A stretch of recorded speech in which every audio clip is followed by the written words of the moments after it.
How did the homework go? Pretty good. It's a lot. Yeah.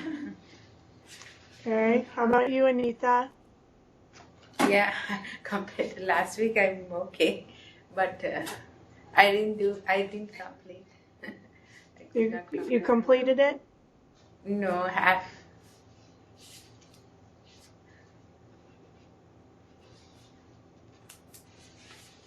Okay, so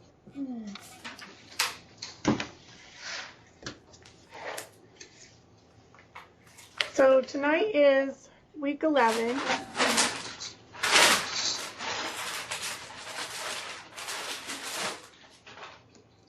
Chapter 13 and 14.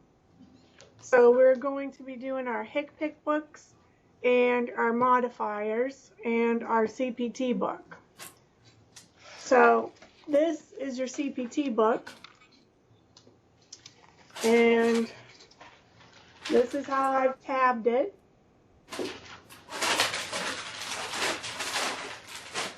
And I think I sent you pictures already. This is your HICPIC book.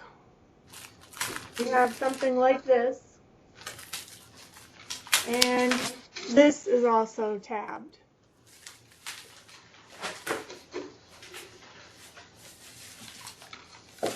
Okay? Now, if you don't have those books, you probably have some short, stubby, chunky gray books that are for your HICPIC books.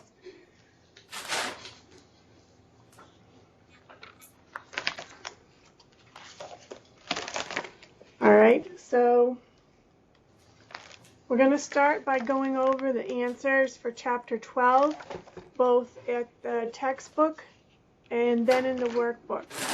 And again, if you didn't finish it, write your answers on a sheet of paper, and then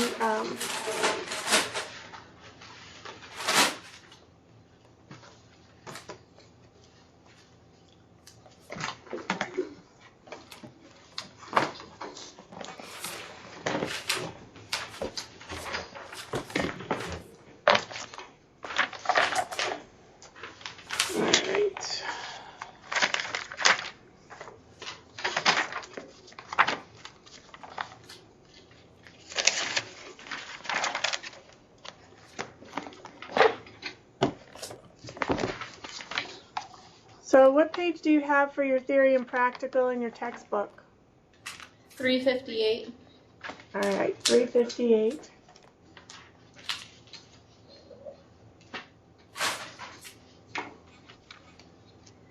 All right, so we have true and false, true and false, true and false.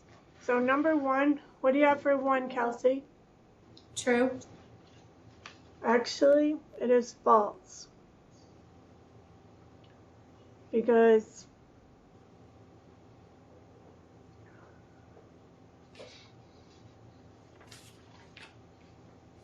they may have hemorrhaged and might not necessarily have active bleeding currently when they present. Okay. All right, number 2 is false. 3 is true. 4 is false. 5 is true. 6 is false. 7 and 8 are true. 9 is false. And 10 is true. All right, how did you do with the coding for the practical? How do you think you did with that? Both of you. Not too bad, I don't think. I hope. And Anita? I did this workbook. Okay. So the workbook and not the textbook? Okay. So what do you have for 11, Kelsey? 588.1. Okay, 12? 620.2. Yes, correct. 13? 654.13. Yes. 14? 674.14. Yes, correct. 15? 669.71, and I don't have the second one. Okay, so this is where you can look it up again. So for 15, it's a term birth, 2,268 grams, delivered by cesarean section with intrauterine growth retardation. So the first thing that we're going to code is the status of the delivery. That's a V code.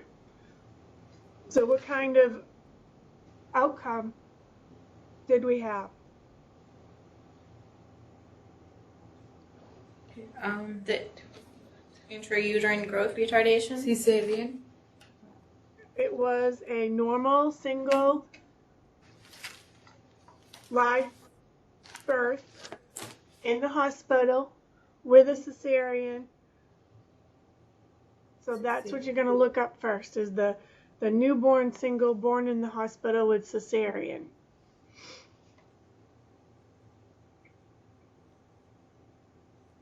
So is 669.71 right or wrong? Wrong. You want retardation intrauterine growth.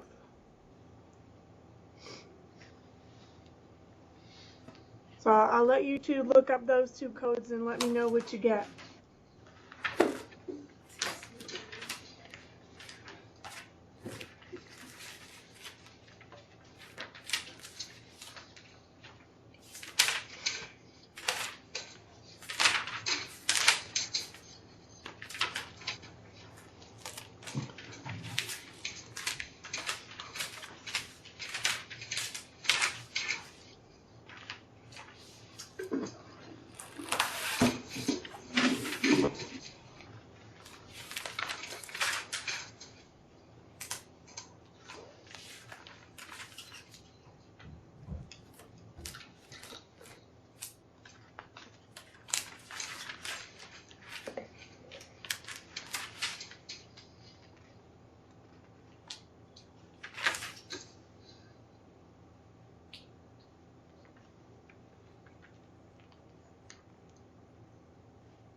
Oh, it's wrong. 6697 is wrong. I'm not getting it.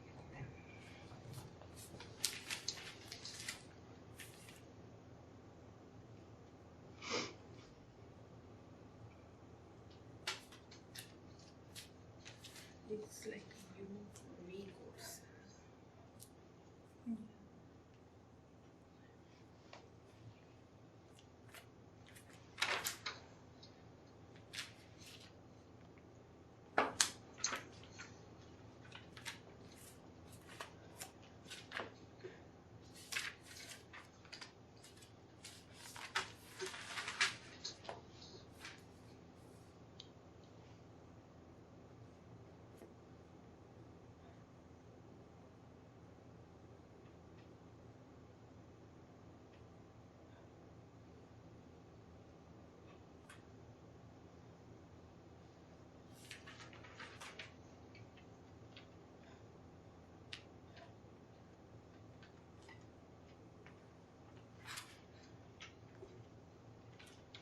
What did you get for a V code? I think V30.1. That is correct. Wow. I don't know how is it? Kelsey, can you show her how you got that? I got this like 669.7 here. Like see, delivery and cesarean, right? This code. And then how did you? That's the first one I got, which is wrong. Mm.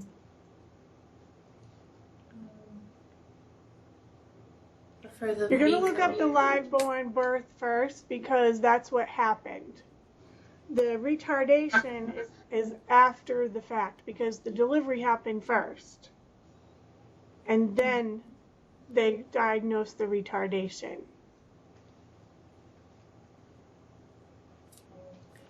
First we had to go retardation, then Retardation, intrauterine growth.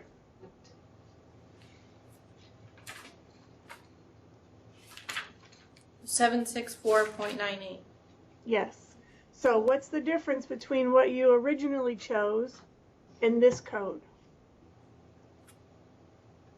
I think I went to cesarean first. yeah.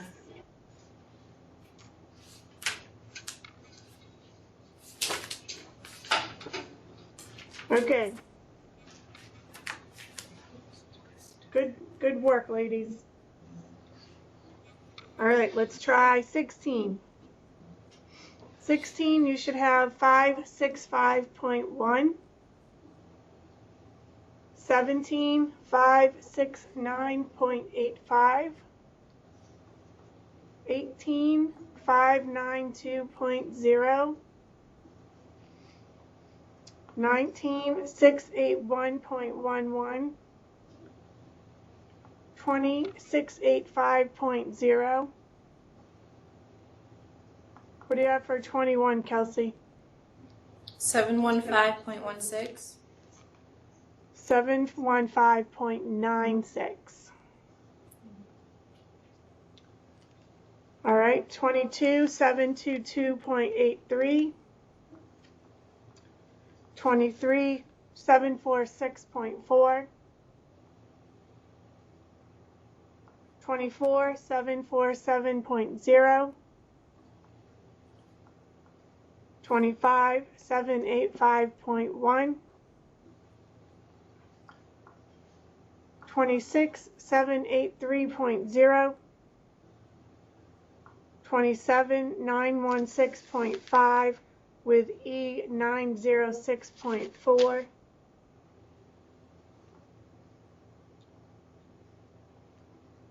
28, 692.71 with E926.2.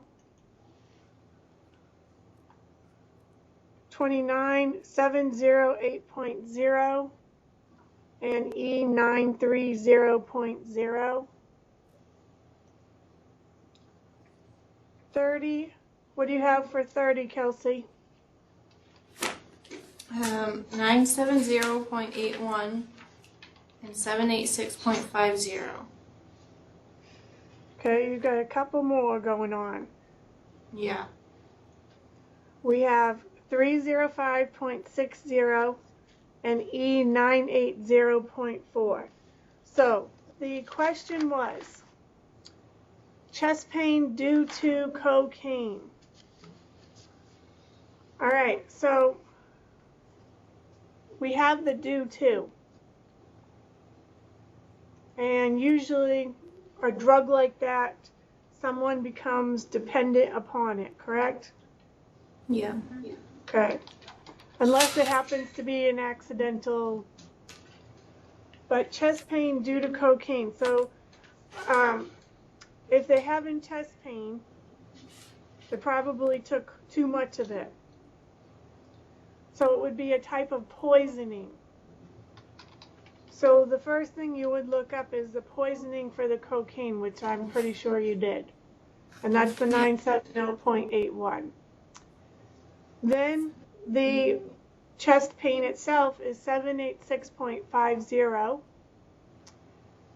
And then the fact that he abused cocaine, because obviously the chest pain was from taking too much, which means he was poisoning himself, or he abused it. So it would be abuse of cocaine, unspecified use. And then we have the E code, which is the poisoning of the cocaine being undetermined, and it would be E980.4. So out of those 5 little words, that's what we get. And that's a lot, but that's what came of that exercise. Do you understand? Yeah. All right. Number 31 is 560.9. 32, 641.11 with 656.81, 644.21, and V27.0. So the 641.11 is for the complicated pregnancy of the placenta, previa. The 656.81 is for the fetal distress, which affects the management of the pregnancy. The 644.21 is the complicated pregnancy at the early onset of delivery. And then the V27.0 is the outcome of delivery for the single live born. Did you get that? Get all of that? No. Which ones did you miss? Well, I only put one down and it was wrong. So Okay. really I didn't get it. But two of the ones that you said, like the placenta previa and the fetal distress, I knew those were 2 to look up. I just didn't get it right. Okay. But you were probably just off by a few, right? Yeah. Yeah. So then I'm not too worried about it. All right. Number 33, 789.00, 780.60, 788.1,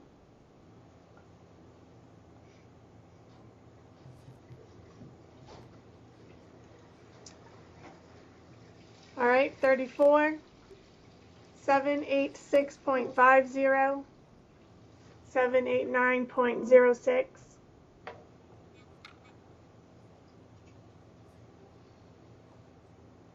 you would not report the myocardial infarction because it's being ruled out.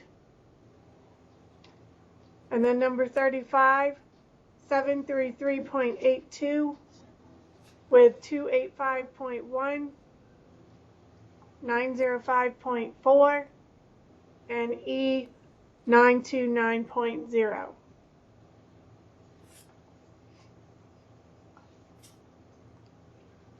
All right, let's go to the workbook, and I'm only going to do the even numbers in the workbook.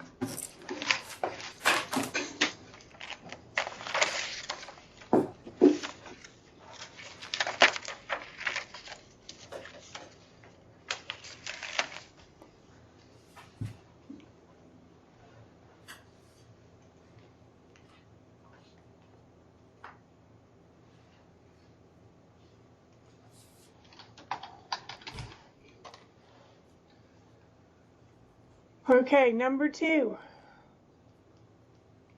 528.2. Number 4, 552.3. Remember the odd number answers are in the back of your book. Number 5.8. 552.3.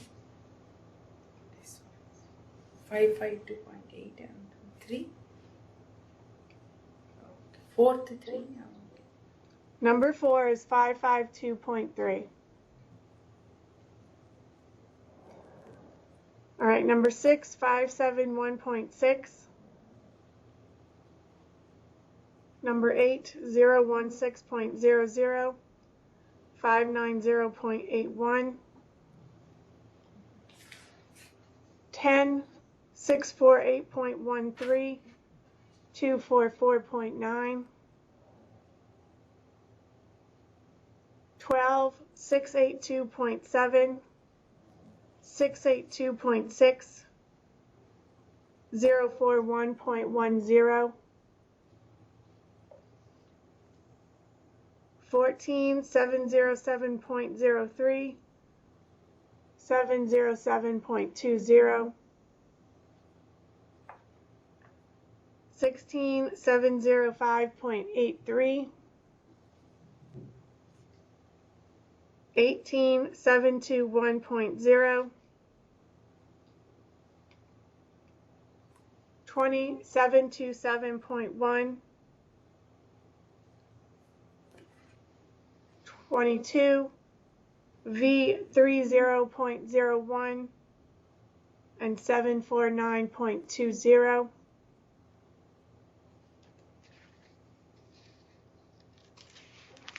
24, what do you have for 24, Kelsey? 789.1. Yes. What do you have for 26? 791.0. Sorry. All right, Anitha, what do you have for 28? 783.5. That's correct. Number 30 is 810.00 with E887. 32, Kelsey? 959.3. No, 32 is 913.0. So look up the two codes and tell me why you got that incorrect. What?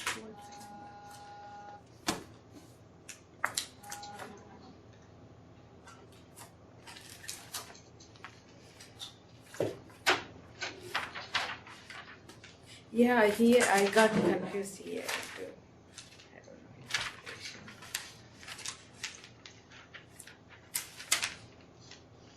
They were not specified right elbow. I could not find the right side. Yeah, right. You didn't need right or left. Oh, I don't. Just like abrasion and elbow is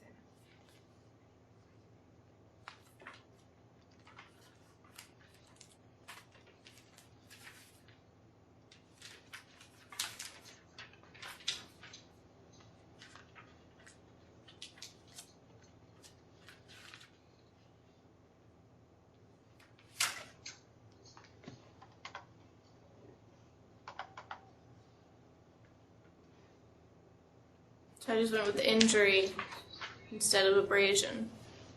Okay. So you ended up with what, 959.9?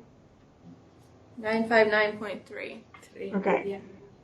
But you should have had 913.0. So you went with, what was the 953 again? 959.3. What is that one? It's like abrasion and elbow. It's injury, other, and unspecified. Okay. But here in the exercise, they specified where it happened. Yeah. Okay. Well, and then I went down to elbow. 959.3 is elbow, forearm, and wrist. Right. But if you look at your category 959, what is it? Injury, other, and unspecified. Yeah, and we don't want injury other. Right. All right, Anitha, what do you have for 34? That one, I didn't do that. All right, 34 is 850.9. 36, 924.01. 38, 832.02, 40, 578.9, 789.00, 965.61, and E935.6.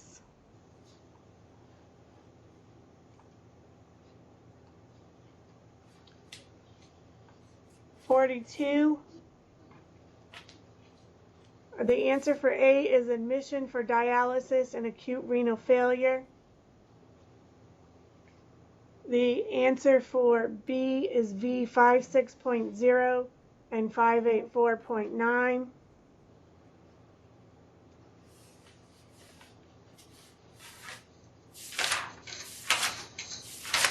What do you have for 44, Kelsey? A 965.09 and E 850.2. Yes. B 965.4, E 850.4. Yes. C 980.0, E 860.0. Yes. D 780.79, Yes. E 787.03, Yes. F 789.00.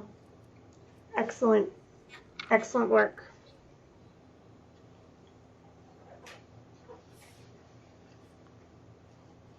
All right. 46, 790.7 with 041.7.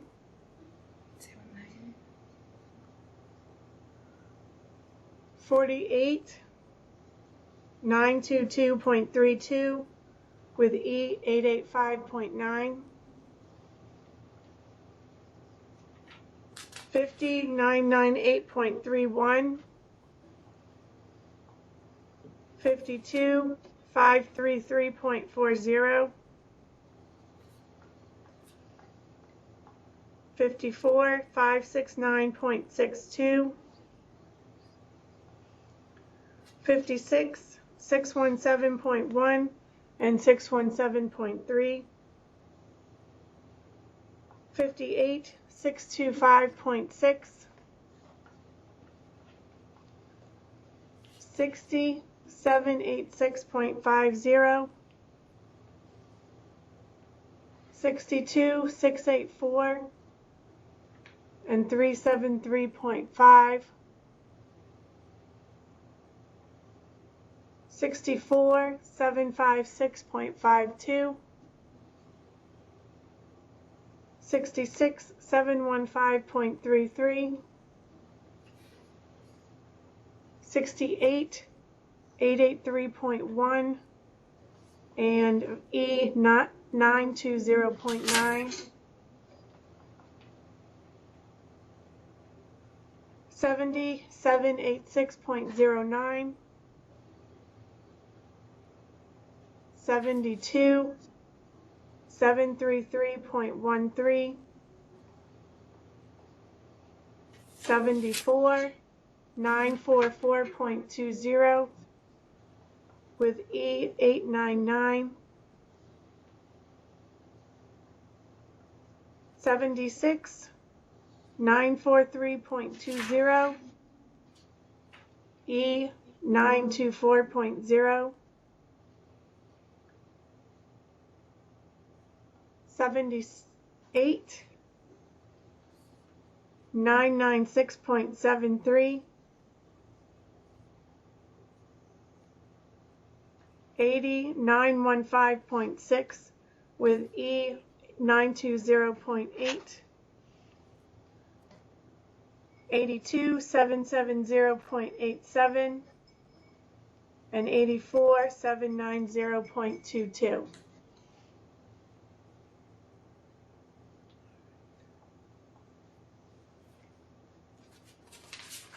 86, report 80, number 86, report number 8, 686.9, and 686.1.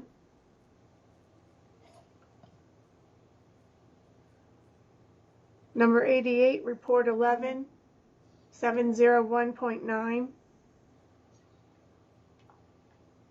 And number 90, Report 13, 726.10. 92, Report 15, 813.42 and E880.9.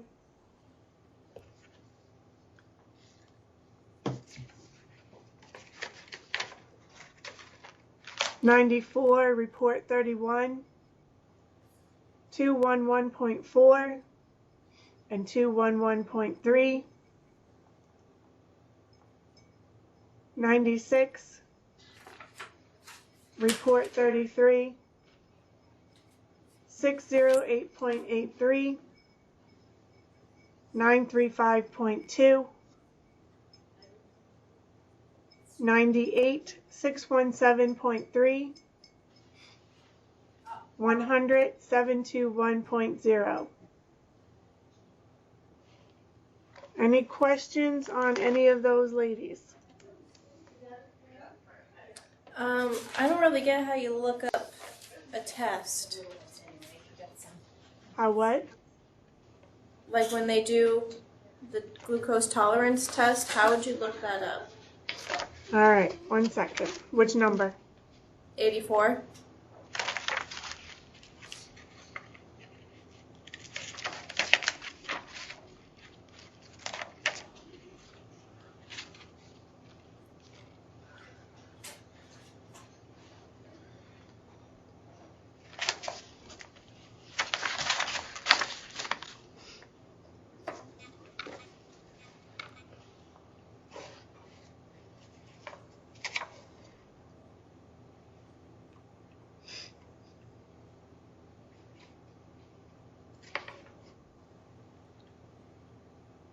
Okay, findings of elevated glucose tolerance test. Go right under findings. Try findings.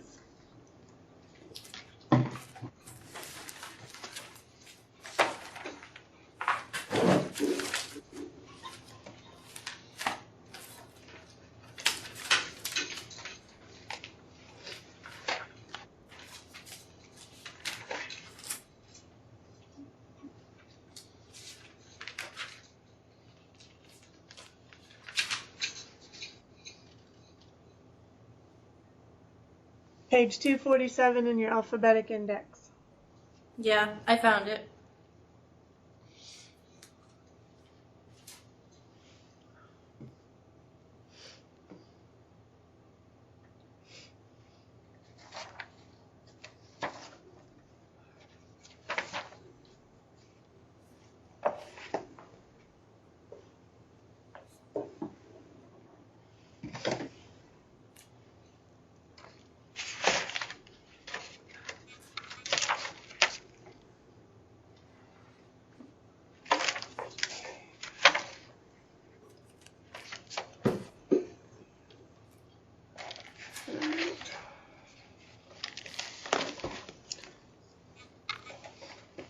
All right, how did you ladies do with those?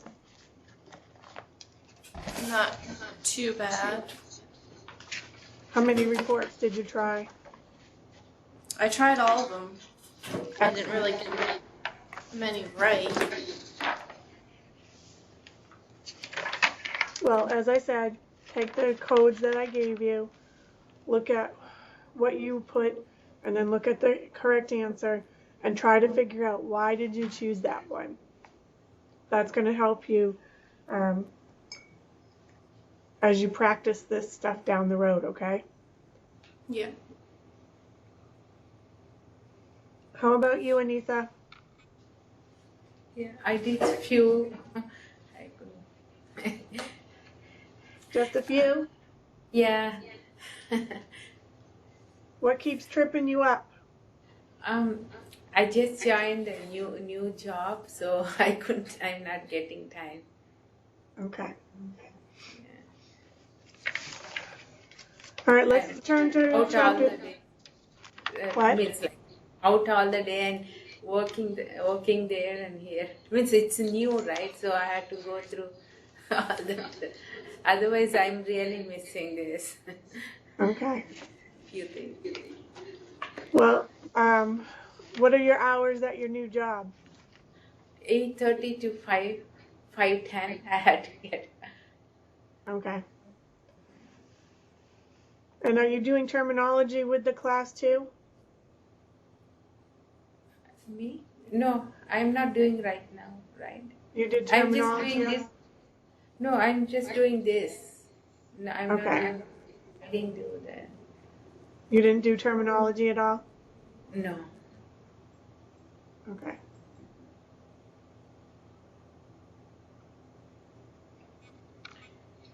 All right, let's turn to chapter 13 and 14 in our textbooks.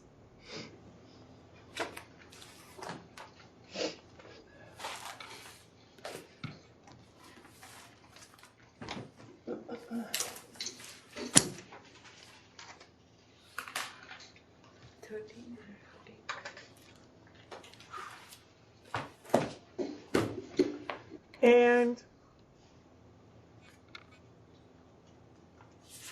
so you're probably on 362? Yeah. All right. So what is medical coding? Medical coding, it is, what it does is it transforms our services, the procedures, and the supplies and drugs into the CPT and the HCPC codes. And it takes those diagnoses and procedures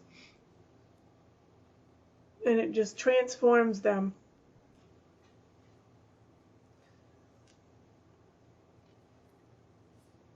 It helps the physicians to communicate efficiently and effectively with the third-party payers about the types of services and the procedures that they provide to their patients. So your CPTs and your HCPCs, they help identify the procedures, the services, the supplies, and the drugs that are delivered as part of patient care. And your diagnosis code provides the diagnostic justification for the delivery of these services. There are 3 levels of codes. Level 1 is your CPT codes, and these include the Category 1 and the Category 3 codes. Your Category 1 codes are the 99201 through 99607. Your Category 3 codes are the 0019T as in Tom through 0339T as in Tom. So it should be all right there on page 363, 362, 363. Under the heading, The Purpose of the CPT Manual.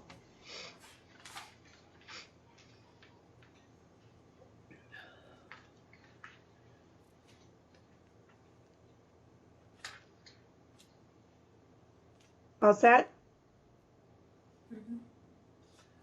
All right, your level 2 are your HCPC codes, and these are national codes. These are alphanumeric. They start with A0021 and finish in V5364. Your level 3 are local codes, and these were phased out due to HIPAA.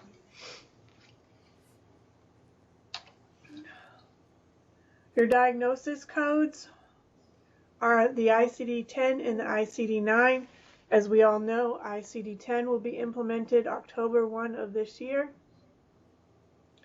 ICD stands for International Classification of Diseases. And the 9 is the 9th revision, and 10 is the 10th revision, and CM is clinical modification. So why codes? Because computers understand numbers, and there are specific descriptions that are attached to each code. So why are they alphanumeric codes instead of just verbal descriptions of the disorders or the procedures?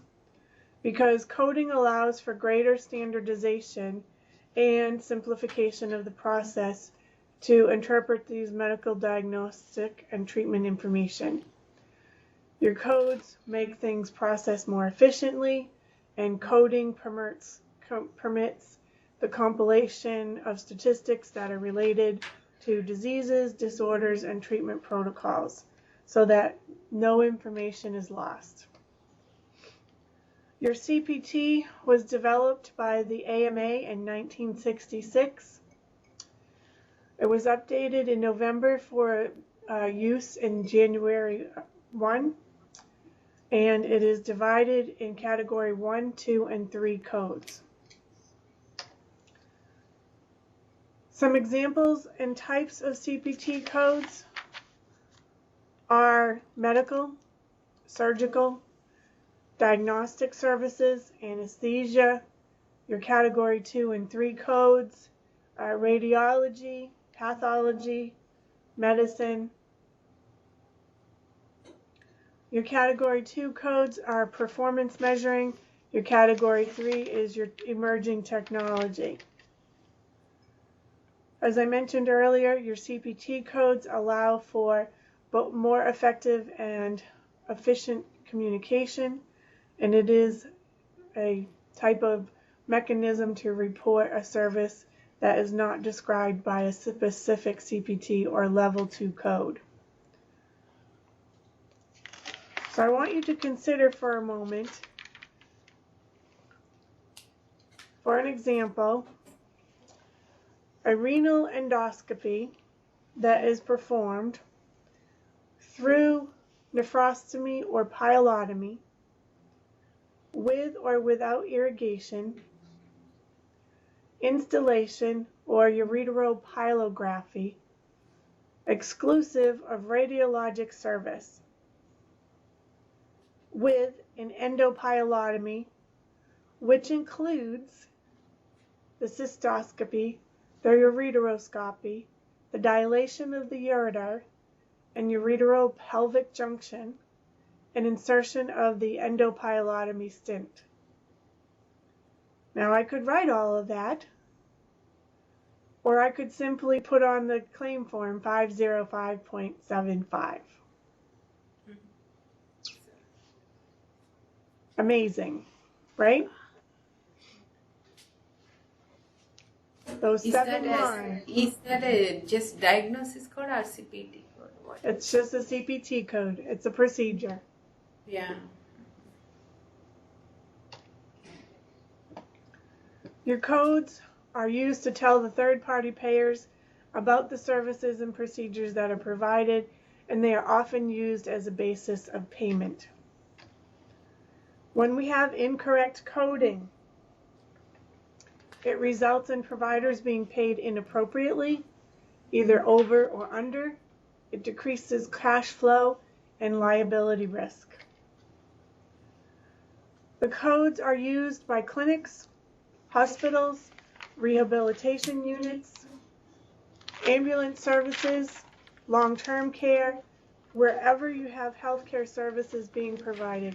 That is where you will see CPT codes being used. Do CPT codes is used in inpatient, like hospital? Your CPT codes are for outpatient services for physicians, and you have other CPT codes for inpatient. They are reported electronically in our billing systems, and if they were done on paper, it would be on the CMS 1500 paper form. And you have an example of one there in your book, and it shows you where the CPT or HCPC codes would be put on the form.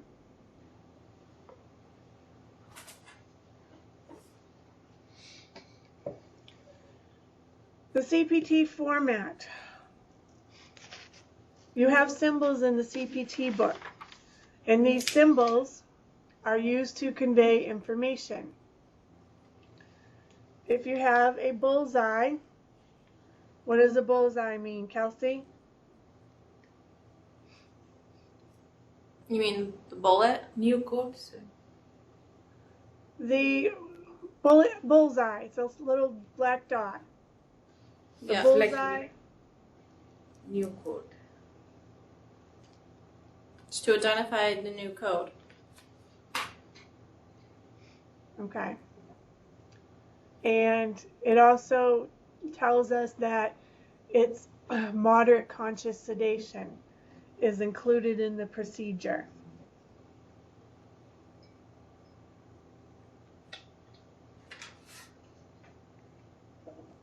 A lightning bolt. What does a lightning bolt tell us, Anitha?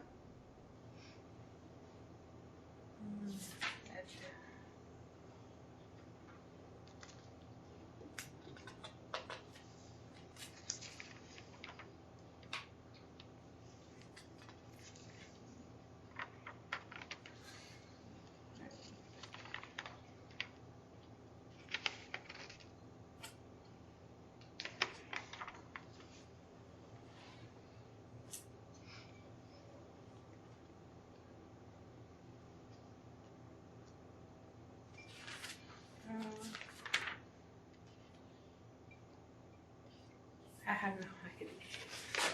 A lightning bolt. Approval. A lightning bolt is pending FDA approval. So we went over the bullet. It's a new code. It also tells us conscious sedation is included. We have the pound symbol, which tells us that it's a resequenced code. We have the triangle. The triangle tells us that it is a revised code. When we see the right and left triangles, it means the beginning and ending of text. And you see the example in your book, figure 13-4. All of the text in between the triangles facing each other indicates a revision or change in text. The plus sign, which is one that you will see quite a bit throughout your CPT book, means that it is an add-on code. It means that it is an add-on code that the description has been altered in some fashion. Your add-on code can be used with another specific code, but it is never used alone. And when you have an add-on code, you will not have a reduction for multiple services. And you will find a full list in Appendix D of your CPT book of all of the add-on codes. A circle with a line through it means that modifier 51 cannot be used with these codes. Your Appendix E contains the listing of the 51 exempt codes. Your services are typically exempt from multiple procedure reductions. A circle means that a code has been recycled or reinstated.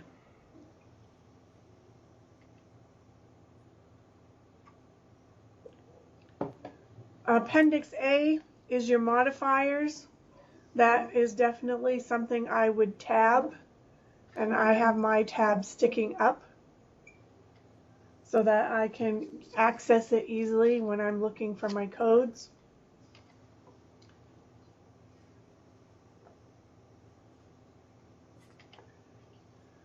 You have 6 CPT sections, like chapters, in your book.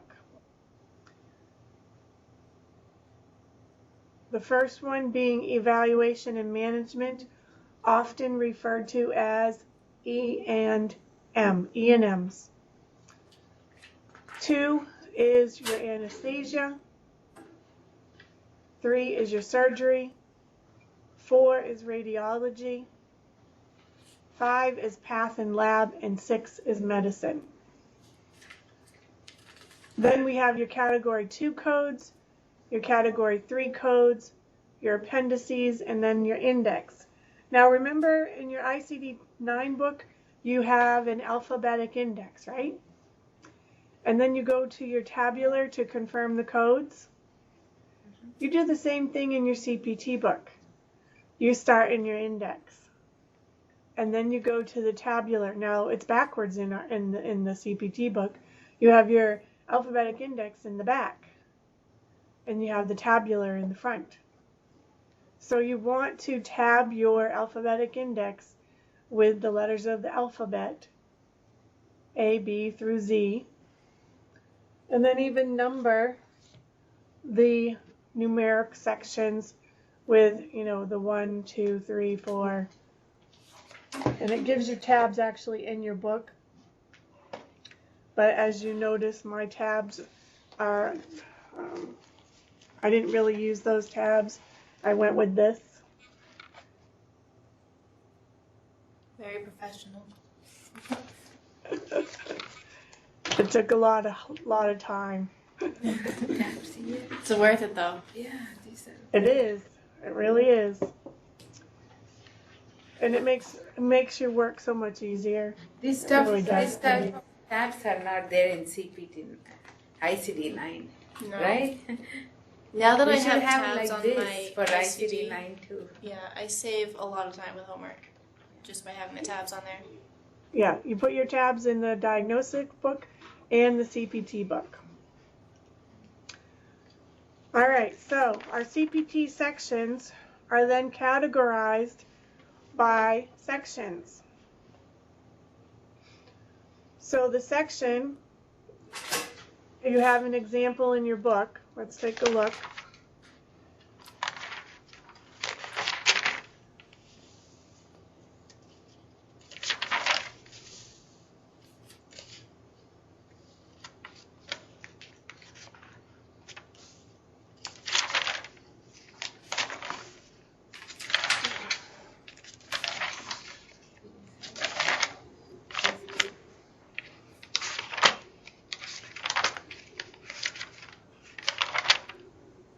All right, over on page probably 370, 371, it's, I think, figure 1310. You have that? Yeah. Okay, so your section is the area that you're in the CPT book. So the section would be surgery. Your subsection is after the backslash. Then you have your subheading and your subsections and your categories. Your categories are in blue. Your subsections are in green. Your subheadings are in red. And your sections and subsections, you have two subsections. One is at the very top of the page in black with the section, and then underneath you have it in green in big letters. So it's just further dividing the sections.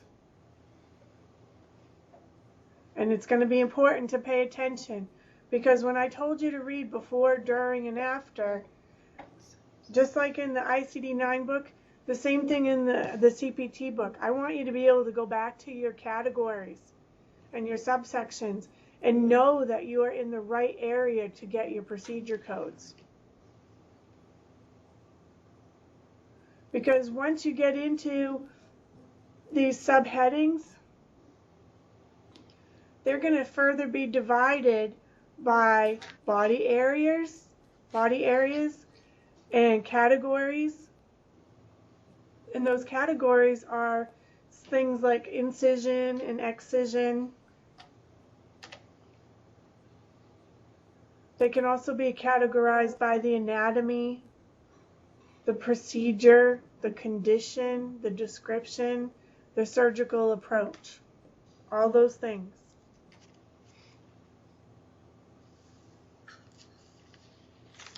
Now in your E&M section, your E&M section is going to be by office or other outpatient services. And then underneath the office and other outpatient services, you're going to find subheadings for new patient and established patient. When we get into the different guidelines, you'll notice at the beginning of each section in your CPT book, as we go through it, there is a section of guidelines.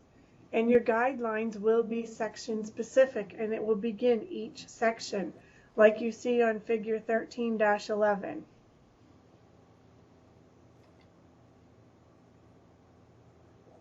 Notes, just like in your ICD-9 book, you're going to have notes in your CPT book.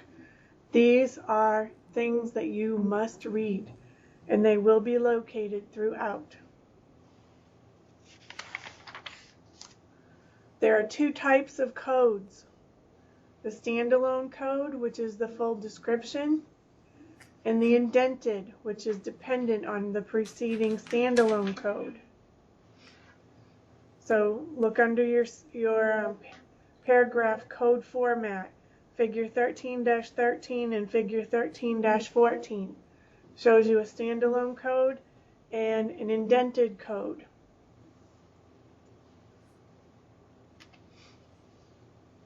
So they give you two examples there in your book. The semicolon indicates full description in the preceding code. You must return to the standalone code for a full description. Your modifiers on page 374. A CPT modifier has 2 digits, and they are placed after this code to give additional information to the third-party payers. You have 2 digits. There is a complete list of the modifiers found in Appendix A of your CPT book. Modifier 62 indicates 2 surgeons performed a surgical procedure.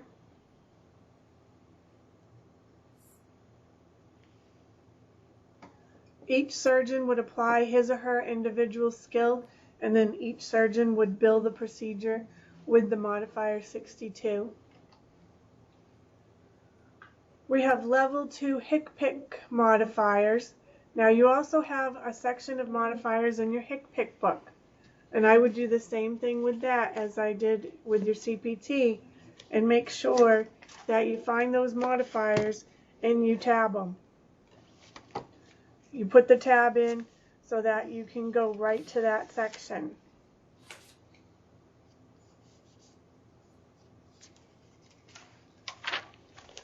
And we'll be going over some HCPC modifiers in the course. I will direct you to certain modifiers that you definitely want to know.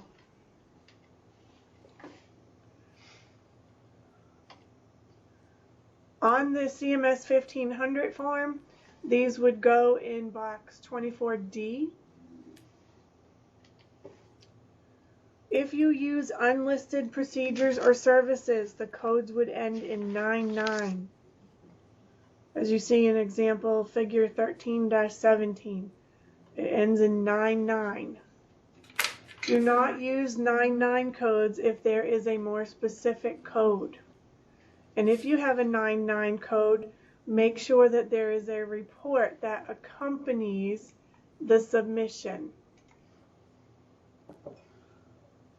Your Category 1 codes, 00100 through 99607. These are approved by the AMA and the Food and Drug Administration. Your Category 2 codes are those supplemental tracking codes. They are used for performance measures. Your Category 3 codes are your new technology codes. These are temporary codes that last up to 5 years maybe, and they help to identify the emerging technology, services, and procedures. And you will find that these are in after the medicine section. And they are alphanumeric and they end with a T.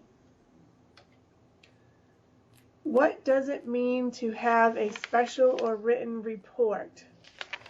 And what is in that report? When you see written report, special written report, it indicates that these things should be listed.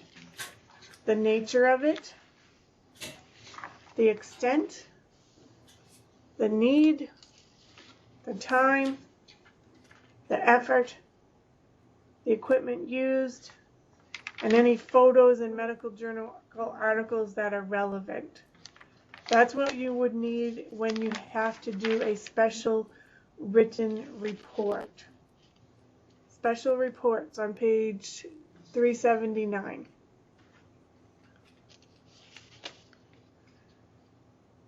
Now let's talk about your index, starting with the index. This is used to locate those service and procedure terms and codes. It helps to speed up your code location. It's just like the dictionary, your first entries and your last entries. And just like in ICD-9, do not code from the index. Do not code from the index. Your entries in the index section may be single codes, multiple codes, or a range of codes. It just depends on the entry noted in the index. The presentation of codes in the index. You will see a single code, multiple codes, or a range of codes. Pay attention to when you have multiple codes, you're going to see a comma. They'll be separated by commas. If you see a range of codes, take note that it's a hyphen in there. So how are we going to locate some of these? We're going to do it by service and procedure, which could be a repair or an excision, or an anatomic site, a median nerve, elbow. Condition or disease, cleft lip, clot. Synonym, toe or an interphalangeal joint. Eponym, Jones procedure, Heller operation. Abbreviation, ECG and PEEP. I want you to always remember to reference your index, locate the code in the main portion of the CPT, and read the entire description and notes. When you have C in the index, SEE, this is a cross-reference term. It says look here for the code. So if you go into STEM in brain, it says C brain stem. Your HCPC book, we say it exactly the way you see it. HCPCS, HCPCS, and that stands for Healthcare Common Procedure Coding System. It was developed by the Centers for Medicare and Medicaid Services, known as CMS, formerly known as HCFA. HCPCS was developed in 1983 because CPT did not contain all the codes necessary for Medicare services reporting. The levels of codes, you have level 1, CPT, level 2 is HCPCS, also known as national codes, and level 3, local codes, were phased out due to HIPAA. Your level 2 codes are your national codes. These are codes for a wide variety of providers, such as your physicians, your dentists, your orthodontists, your temporary codes for Medicare. Again, the codes are for a wide variety of services. They are specific drugs, DME, durable medical equipment, ambulance services. As your HCPCs gain popularity, a lot of your payers are going to require that you use the HCPCS codes. Each year, an increased number of HCPCS codes get added. The format of the HCPCS code, it will begin with a letter and is followed by 4 digits. And each letter represents a group of codes. Your J codes are used to report drugs and dosage. Your temporary codes are certain letters like G, K, Q, S, H, T. They indicate temporary codes. Your code books are published every January, but your codes are added, deleted, and revised throughout the year, and you are notified by carrier bulletins.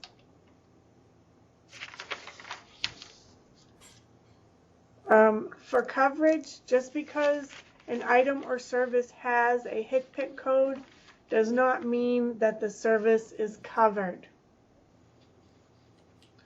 So if you have a binaural hearing aid, it doesn't mean that Medicare covers it.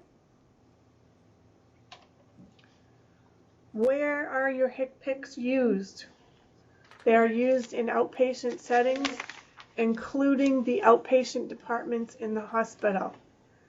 The level 1 and 2 are used to report outpatient services to certain payers.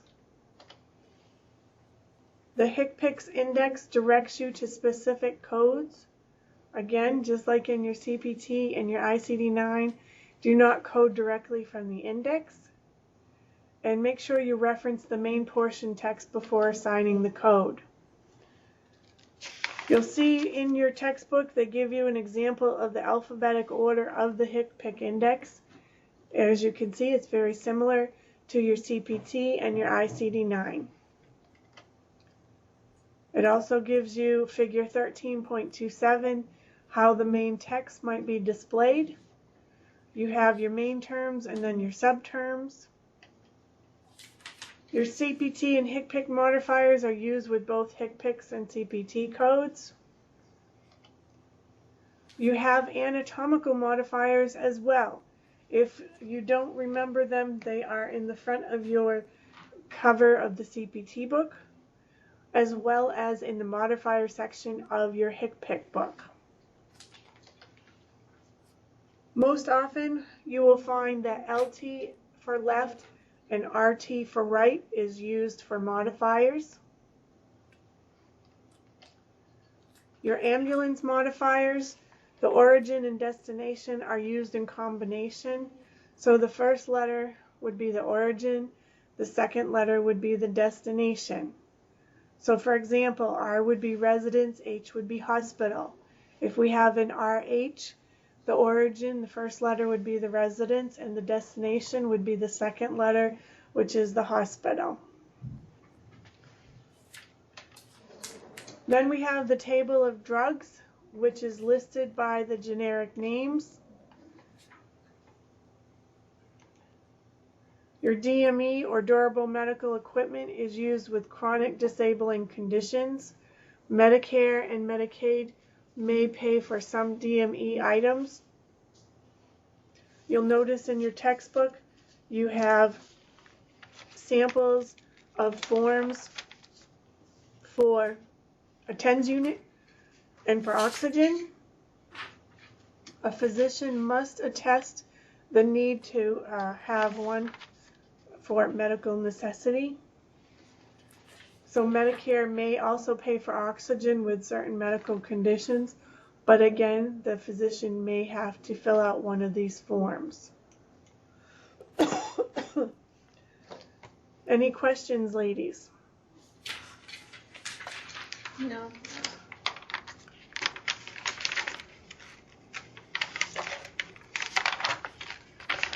All right, let's move on to Chapter 14, Modifiers.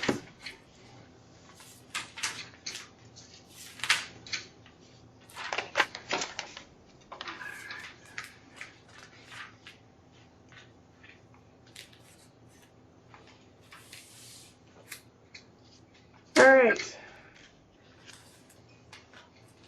So we use modifiers to alter the description of the CPT codes. And again, I will remind you that Appendix A, you will have a full list of the CPT modifiers in your book.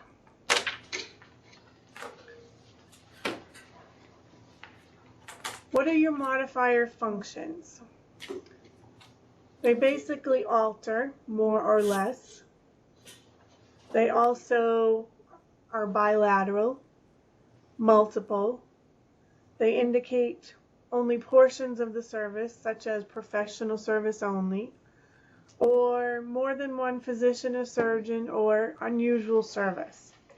So what would happen if a modifier code was not used when a patient received a service that was formed bilaterally on the same day? What do you think, Kelsey? It would be denied and sent back. Quite possibly, right. And the payer would not pay. So modifier 22 means increased procedural services. So I want you to open up to the modifier section in your CPT book. Should be page 679. So if you're going to make notes or highlight or write anything, this is the place to do it, in your CPT book, in the modifier section, or on the front cover next to the modifier.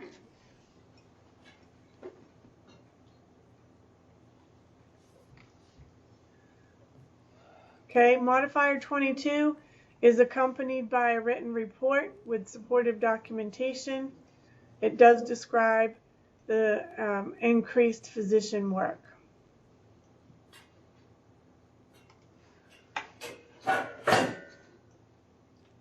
Modifier 23, unusual anesthesia. It's use of anesthesia where no anesthesia or local would be the norm.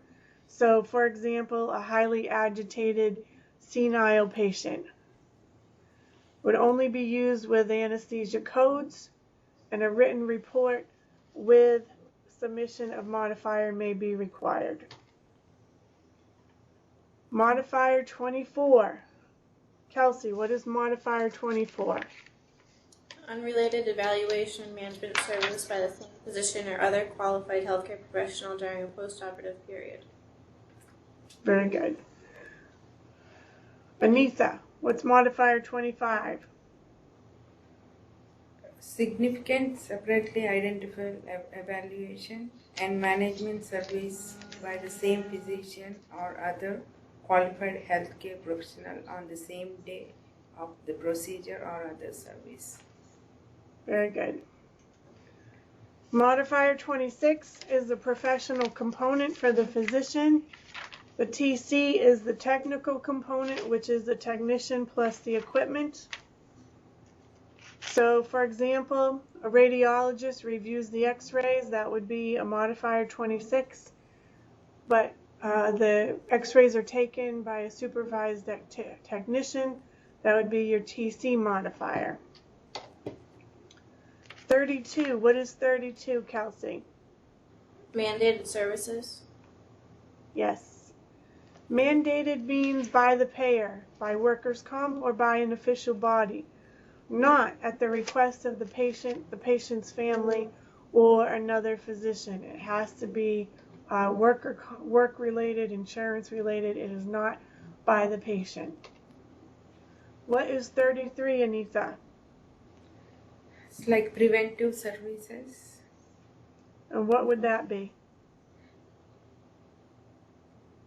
Like when the primary purpose of the service is the delivery of an evidence-based service in accordance with U.S. Preventive Services Task Force (ARB) rating in effect or other preventive services identified in preventive services mandates. The service may be identified by adding 33 to the procedure for separately reported services specifically identified as preventive. The modifier should not be used. Okay. All right. And 47. What's 47, Kelsey? Anesthesia by surgeon. Yep. And so the physician would administer the regional or general anesthesia. This is where the physician can act as the surgeon and the anesthesiologist. It is only used with surgery codes, and there's no separate payment when used on Medicare patients. How about modifier 50, Anitha? It's a bilateral procedure unless otherwise identified in the listing. Bilateral procedures that are performed at the same session should be identified by adding modifier 50 to the appropriate 5-digit code.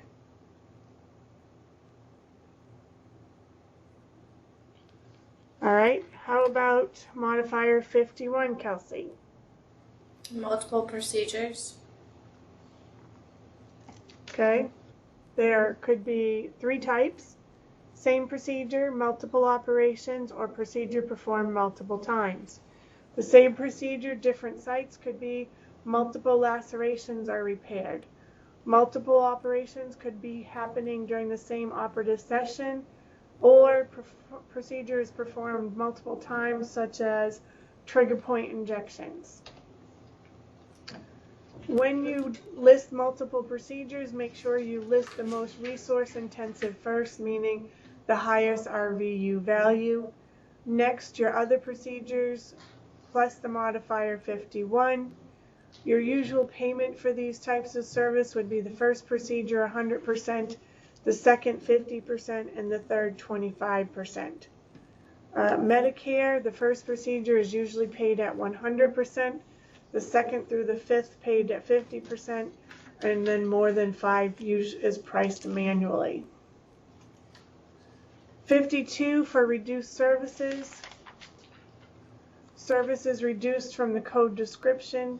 The physician is directed reduction. The documentation substantiates that reduction. This is not for patients who are unable to pay a fee. We would submit that full charge and the payer would then adjust it. 53 is a discontinued service or discontinued procedure. This is where your surgical and diagnostic procedures take place. It would be where this procedure started and then stopped maybe because of the patient's condition. But it would not apply to pre-surgical discontinuance.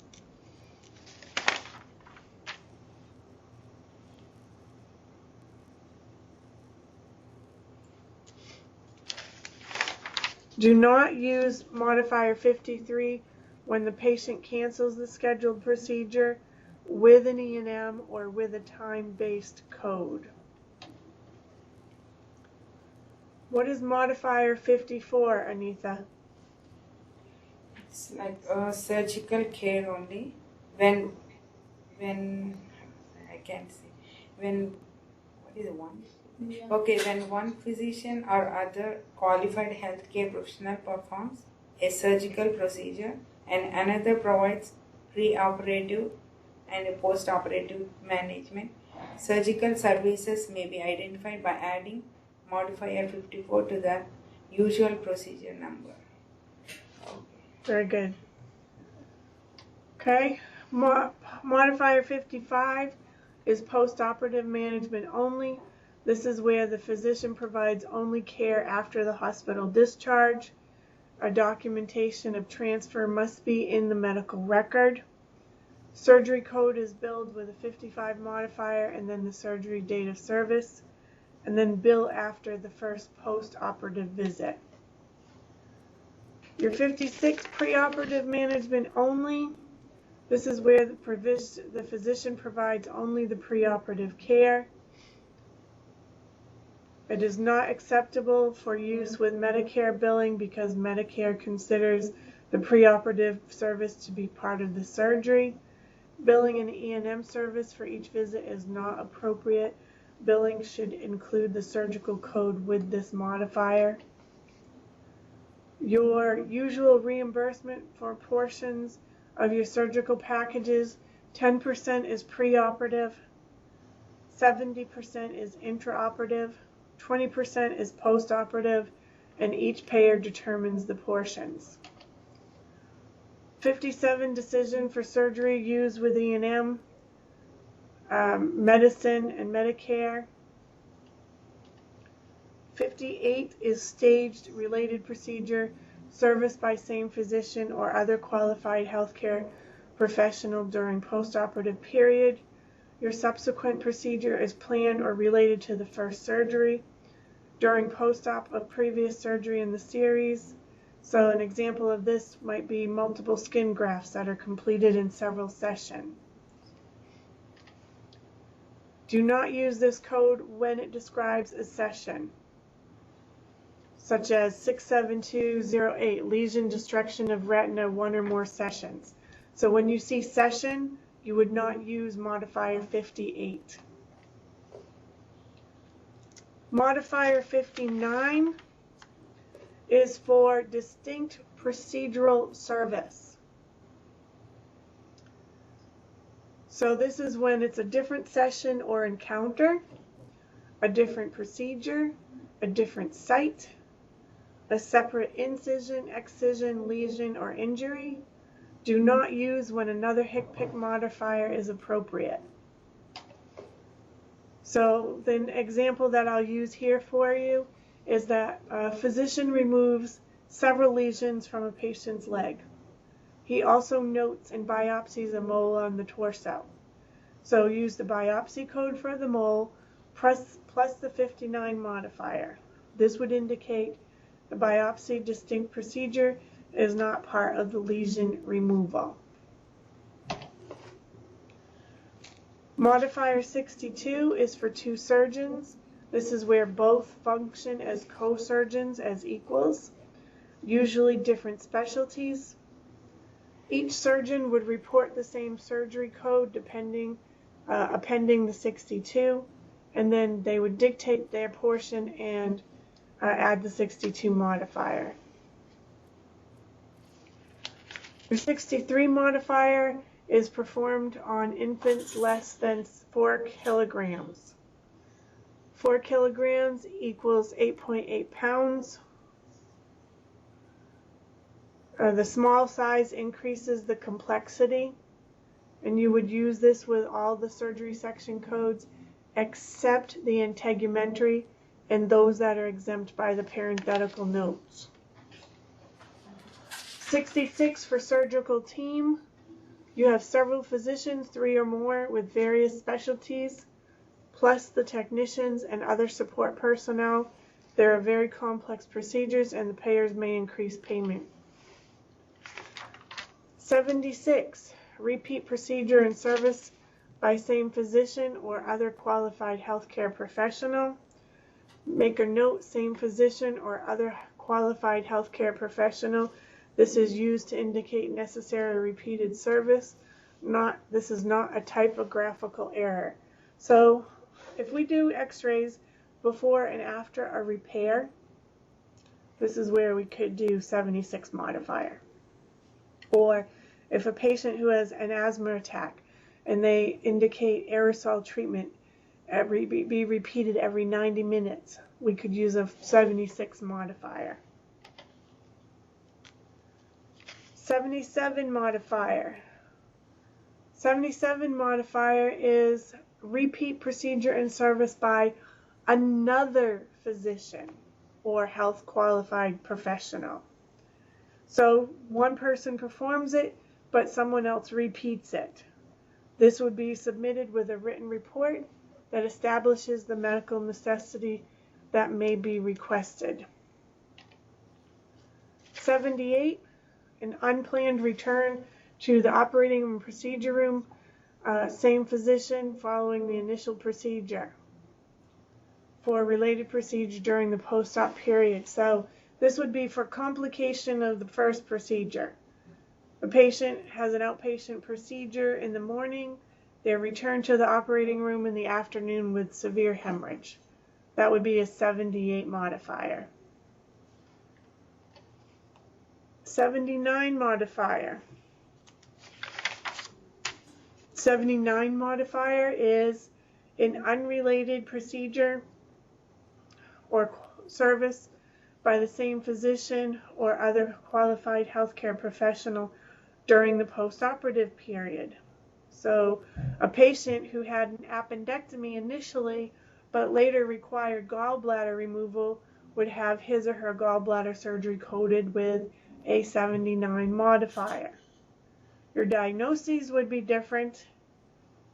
Your E&M code would have a 24 modifier, and if the surgery is unrelated to the original procedure, you have a whole new global period that starts. What is modifier 80, Kelsey? Assistant surgeon. Surgical Yes. assistant may be identified by adding modifier 80 to the usual procedure number. Yes. What is 81, Anissa? Minimum assistant surgeon. Minimum surgical assistant services are identified by adding modifier 81 to the usual procedure number. Okay, so with an minimum assistant surgeon, the services are at a level less than that described in modifier 80, and they may be reimbursed at 10% if at all. If you have modifier 80 for an assistant, they're reimbursed at 15 to 30%, and the payer identifies these procedures for which they reimburse the assistant. So your 80 may be reimbursed, your 81 may not be reimbursed at all. 82, assistant surgeon. This is your teaching hospitals. This is where they have residents who assist as part of the education. There's no fee, no modifier, just modifier 82.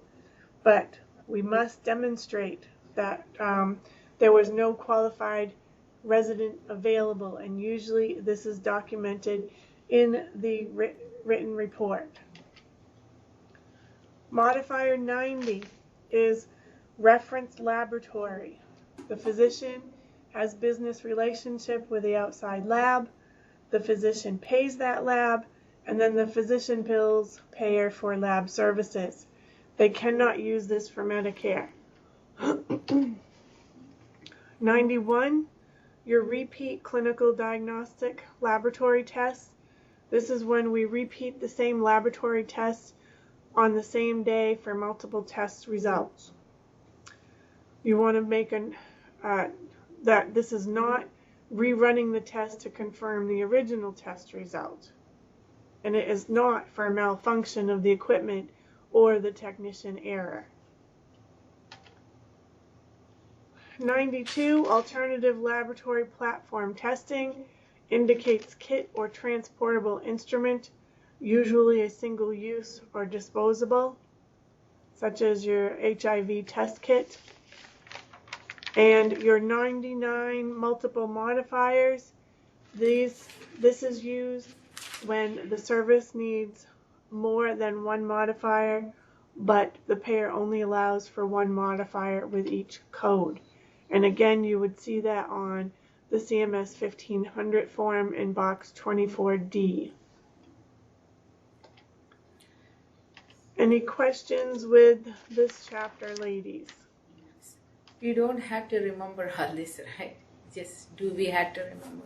No, just refer. No, you need to know where to find it in your books. That's why I tell you to put a tab right here, put a tab that says modifiers. That's on my CPT book. Know that you have modifiers in the front cover of your CPT book. Okay? And in your HCPC books, modifiers right at the top. So it's about knowing where to find the codes.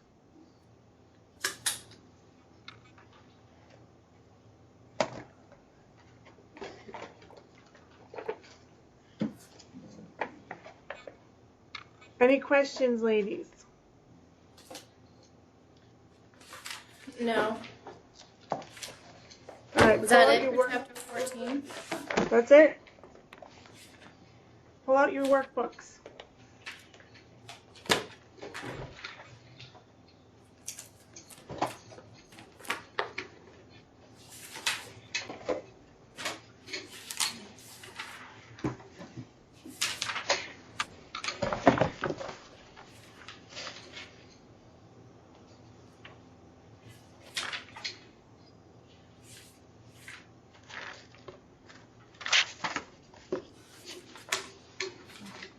All right, let's turn to chapter 13, the practical in the workbook. And I want you to pull out your CPT books and do number 28. Tell me what you come up with for number 28.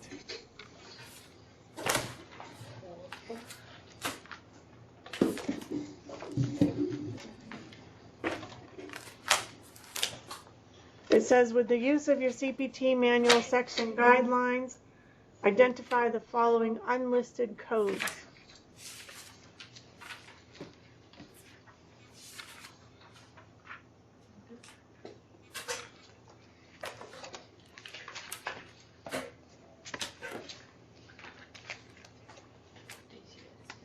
CPT? Or Yeah. just for CPT? Both CPT and the workbook. Not this one. Yeah.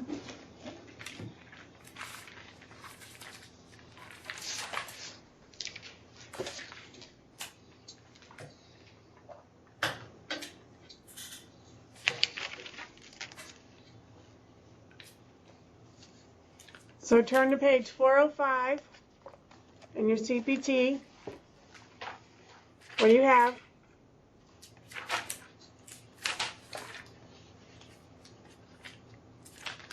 These are your guidelines. It says identify the following unlisted code. So in the table of contents here, locate clinical brachytherapy, and it gives you what codes? 77750 to 77799. Okay, so which code is for clinical brachytherapy?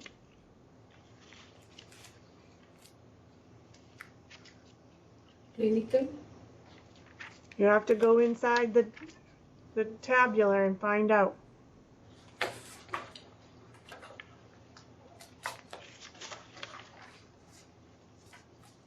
You go to page 441. Your heading or subheading is clinical brachytherapy. On On the next page. This one here.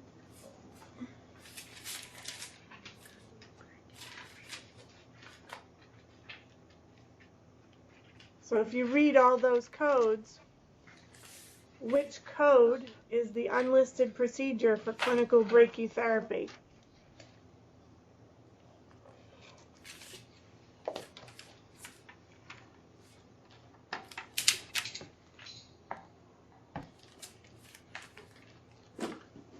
So the key here in the homework assignment is identify the following unlisted codes. What do our unlisted codes end with? Our unlisted codes end with what two numbers? 99. That's correct. So the first answer would be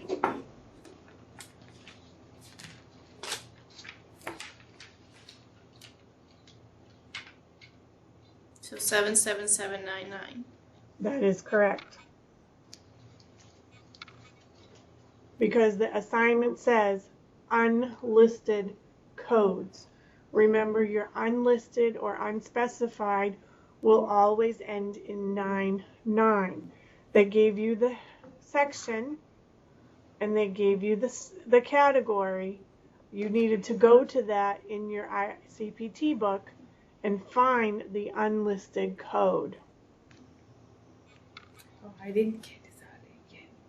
What is it? Clinical practical. How did you go this like? alphabetically. It's when you look at these numbers, and then you're gonna find them. Yeah, these numbers. Oh, So it's gonna be one of those. So you go this way, page 441. this way. 41. Actually, 442.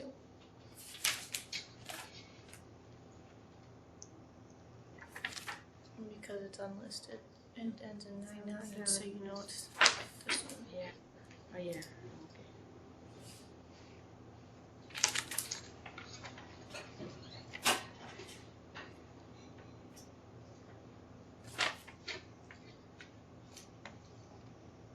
All right, do the next one, therapeutic radiology clinical treatment planning.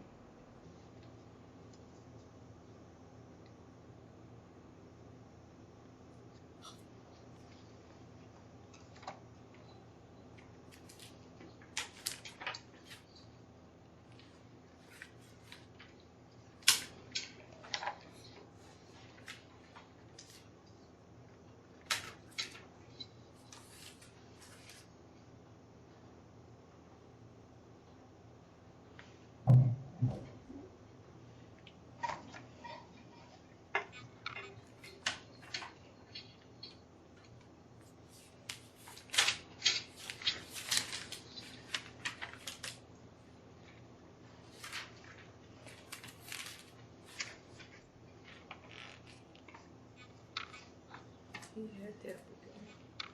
This one.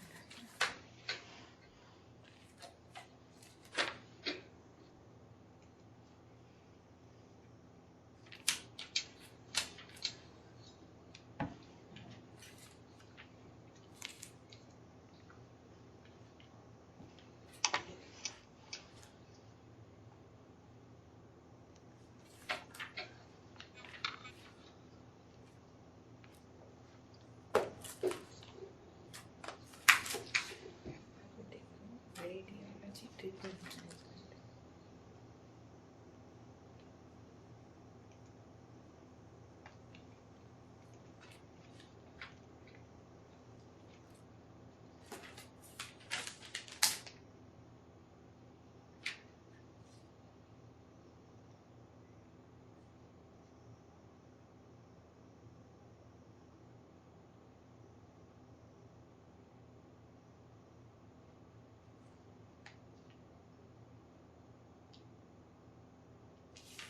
I'm not getting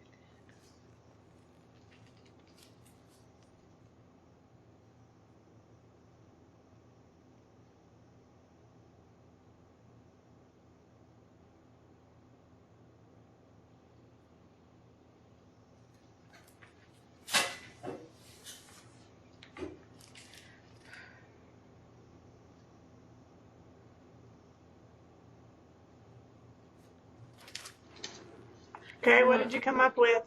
Doreen, I'm not understanding this. Can you explain to me? All right, so in your CPT book, in the radiology section on page 403,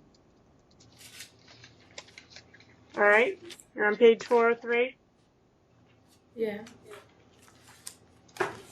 all right, so the exercise says therapeutic radiology clinical treatment planning. So radiology is our heading on page 403. And then what we need to do is we're going to go down through each of those sections, okay? And does any one of them say clinical treatment planning or therapeutic?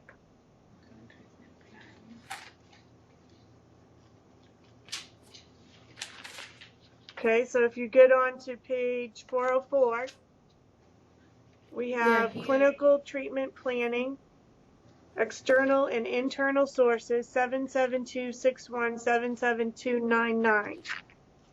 Page 435. 435, yeah. So if we go to page 435 and we find the heading clinical treatment planning, Yeah. And we're looking for the unlisted code. So we turn the page, 436. What is the unlisted code? Okay. 77299. Yes.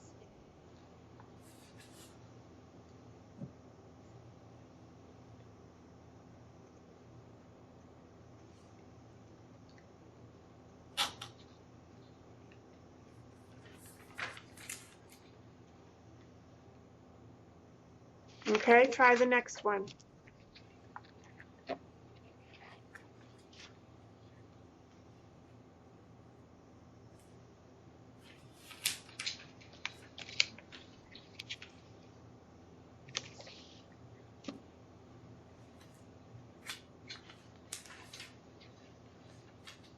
Remember, we're looking for the unlisted code.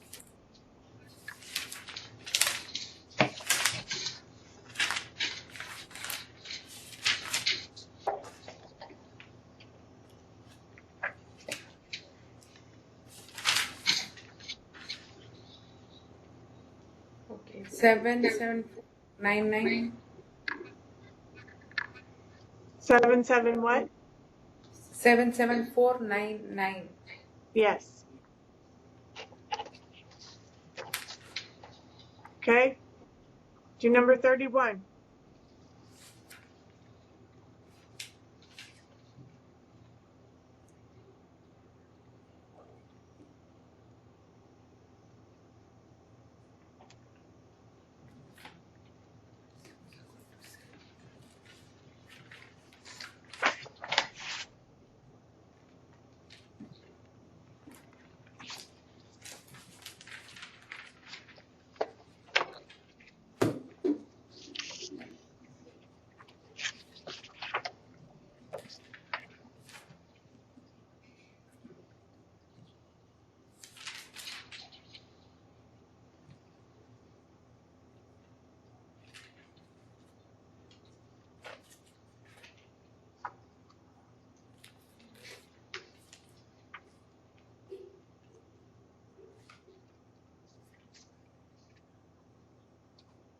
What'd you get for number 31?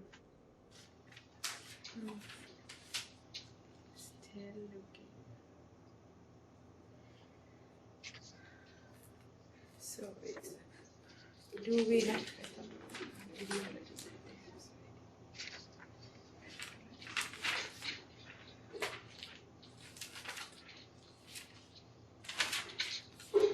88399. Yes.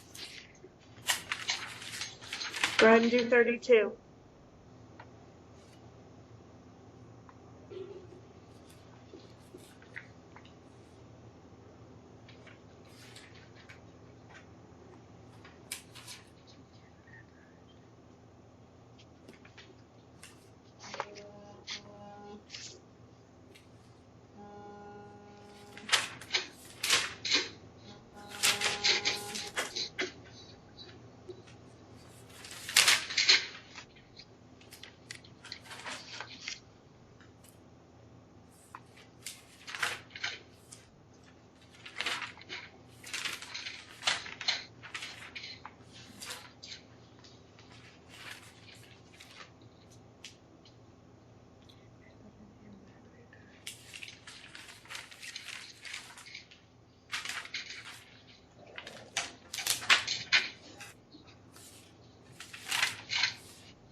Can I get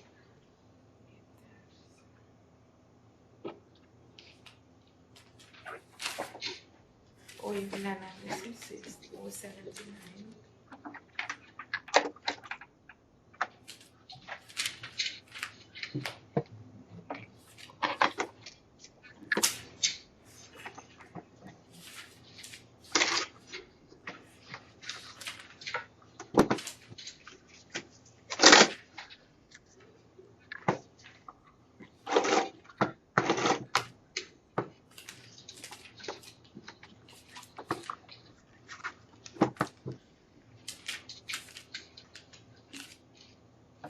Yeah.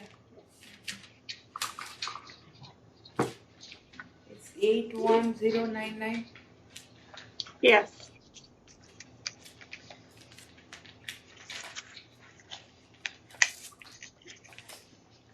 Okay, do number 33.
I don't see that.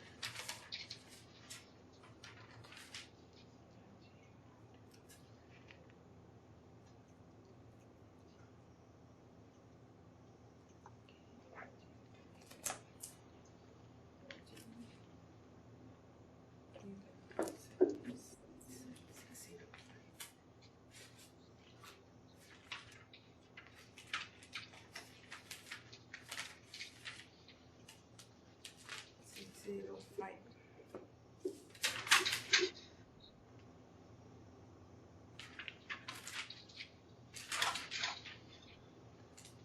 What'd you come up with? 95199. Yeah. Very good. Do the next one.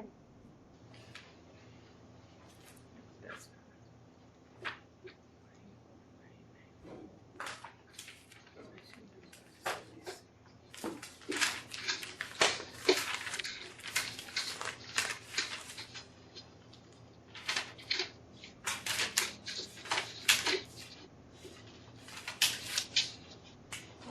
Can I get? I have getting phone from my husband.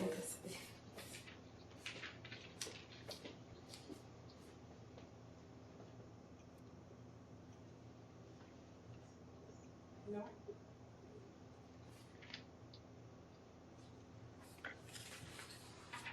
How are you feeling with it, Kelsey? Comfortable?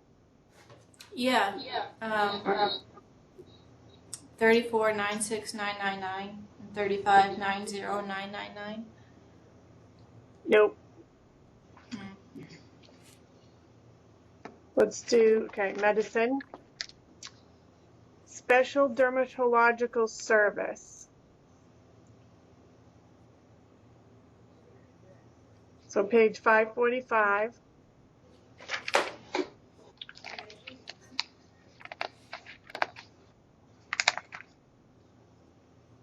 want dermatological.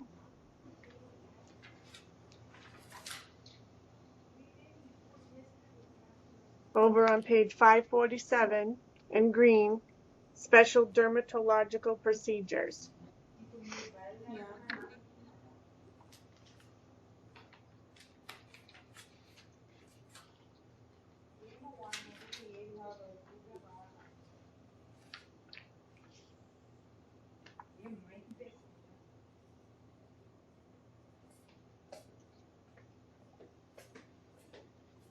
So is it still unlisted? It is, but it's not a 34. What would it be?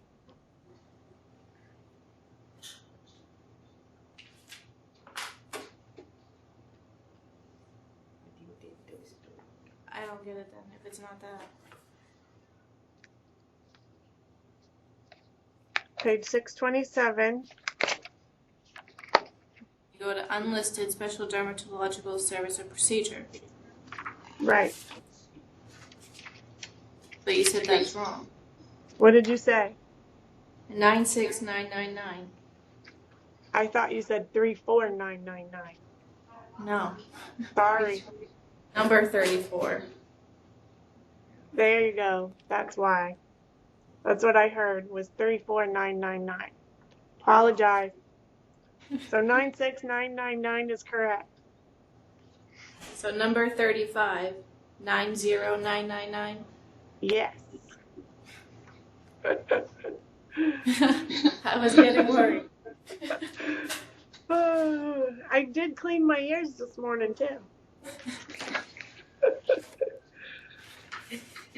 Okay.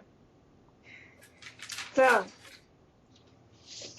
let's look at chapter 14 in the workbook.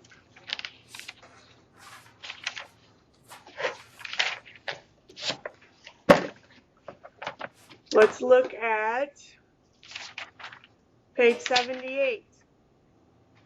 Using your CPT, your ICD-9, I want you to indicate the modifiers and diagnoses that would be reported for number 8. Ben Carter is a surgical resident. He assists Dr. Wells, chief cardiologist, in a coronary artery bypass procedure due to coronary arteriosclerosis of a native artery. First of all, what modifier would be submitted to report Ben's services in the teaching hospital? What modifier?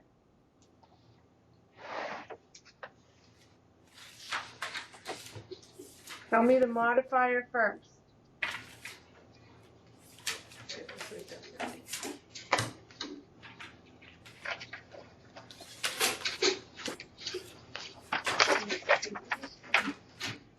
Is there a modifier for a surgical resident? Yeah, it's 81, 82. Just kidding. Surgical resident does not get paid. Yeah. So there would not be a modifier. So the assistant surgeon? The assistant surgeon would have a modifier, but a surgical resident would not. So no modifier. Now, what would be the ICD-9 code? What would we start to look up for ICD-9?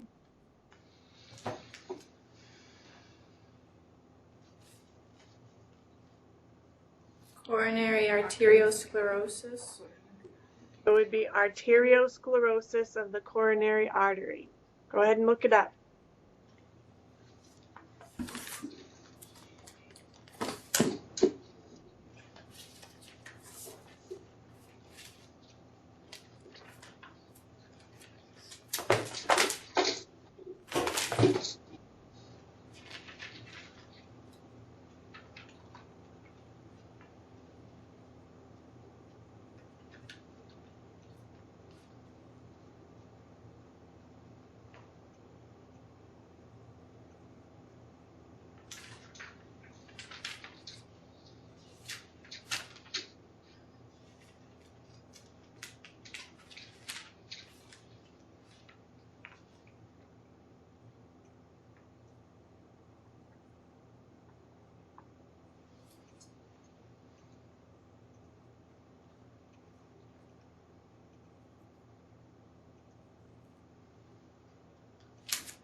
414.00.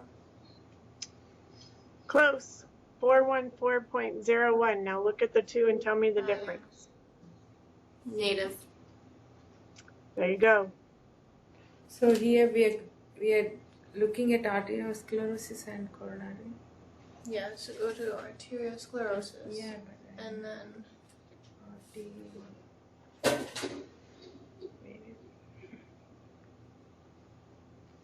you're up too many pages, I think. Yeah, yes. Oh God, I don't know why arteriosclerosis. Yeah.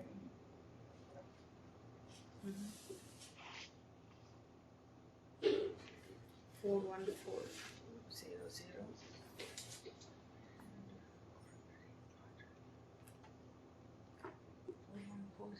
What is the code? 414. Yeah, 01 is the right one. It's in there. Just go back and check it, and it'll tell you why. 41.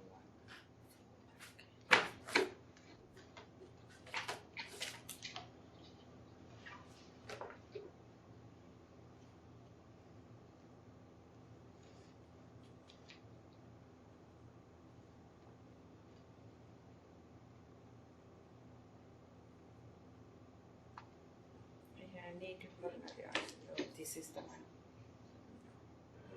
That's what. 41401. Yeah. Yep.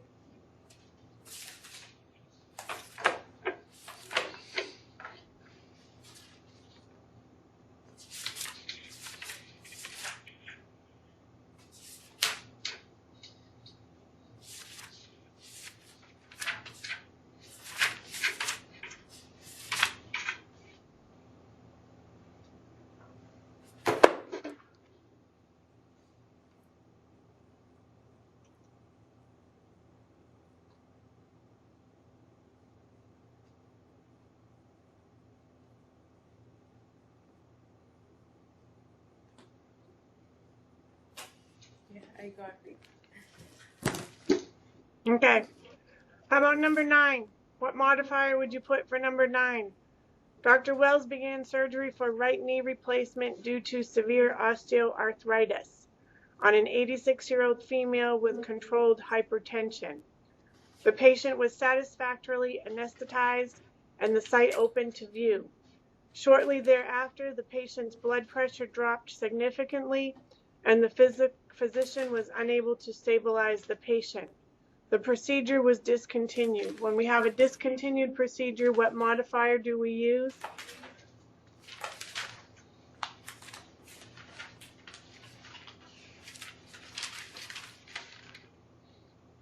$53. Yes. And what diagnosis codes would we look up? We have 2 that we would do. What would be the first one? Osteoarthritis. Yes. Osteoarthritis of what? The right knee. Yes, the lower limb. So look up the osteoarthritis of the lower leg. Tell me what that is.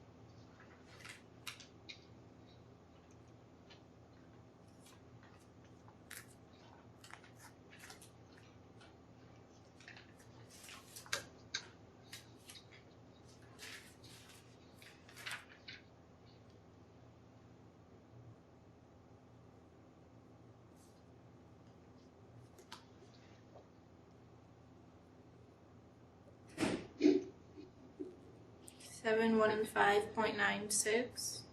Yes. You got it. And then look up hypertension. Hypotension. Yes, hypo.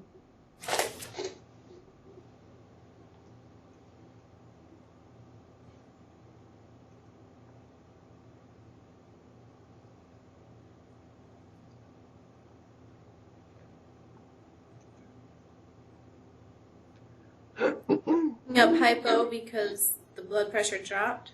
Yes. Okay. Here they said arthritis. See also osteoarthrosis, right?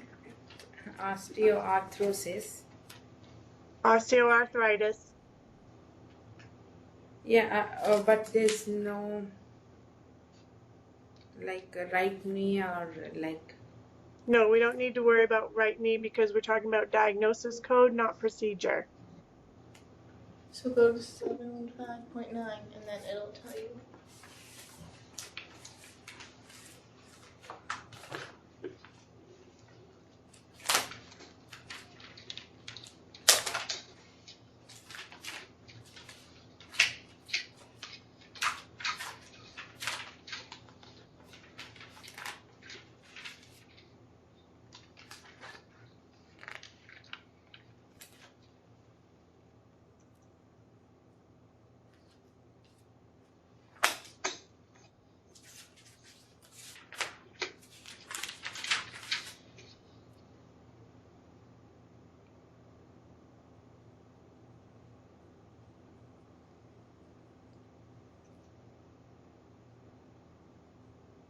Oh, 719.9 and 6, right?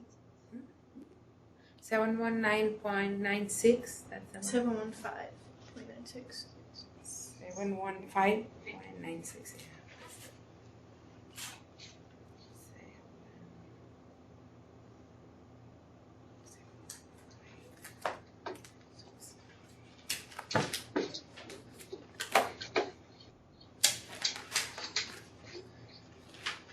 Doing 10th one. Yeah. Well, the second one for 9. Oh, second. Hypotension.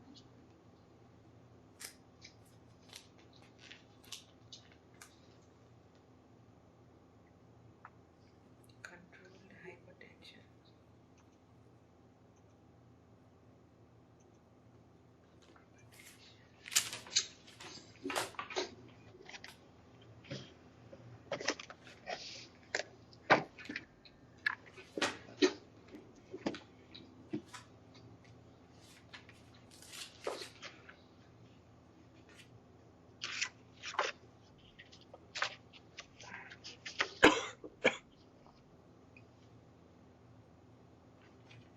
Four, 5, 8.9.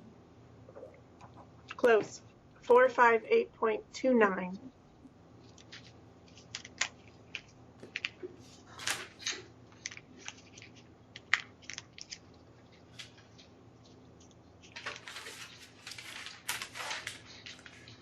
Oh, I see.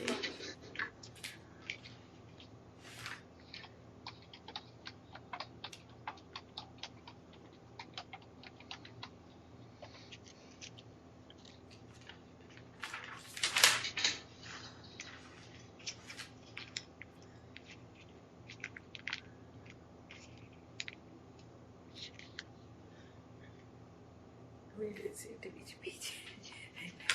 Hypertension. Hypotension. Oh, Hypo. Hypo.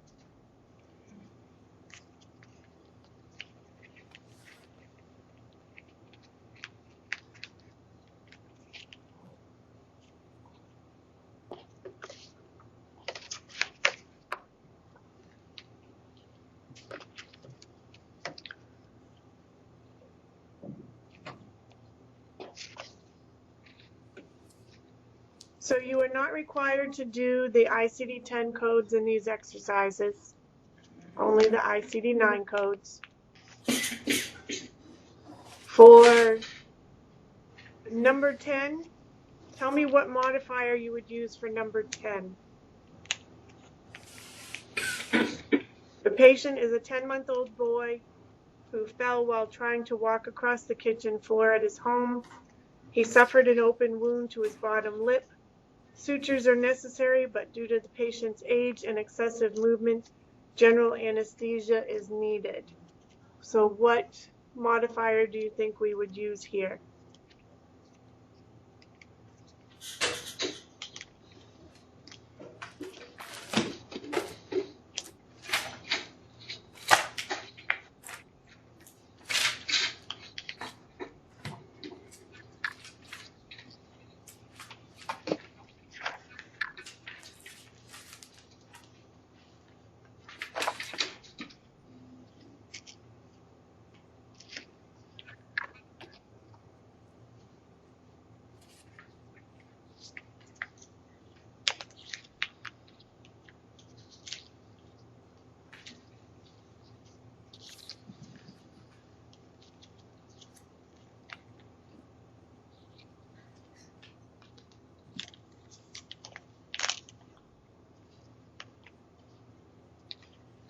Oh, 63? Tell me why. It's like 10-month-old, less than 4 kgs. Well, that's only 8.8 pounds. A 10-month-old is way more than that. 10 months. Right. Yeah. So it's not 63.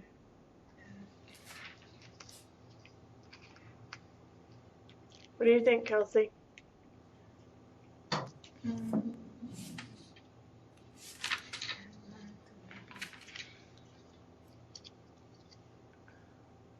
I'm thinking 57. No, I don't think he's having surgery Oh, right. because it's really just some stitching. Yeah. This one would be a little difficult to get because this one is actually modifier 32, and 32 is mandated services. Basically, someone else is requesting something be done. So where they were going to originally, just try to suture him up, they felt that they had to do it using general anesthesia. So the physician might have suggested or required that the anesthesia be brought in. So a mandated service. Remember, the physician can order it, but the family cannot order it. Mm-hmm. Okay? All right, let's try number 12. Let's look at number 12. Anesthesia provided by the ENT physician during a tympanoplasty for repair of a tympanic membrane perforation. So this is anesthesia performed by the ENT physician. What modifier do you think you would use here? Anesthesia provided by the ENT physician. And the physician is not the same as the surgeon, right? Well, Or in this case, it is. in this case, it could be, yes.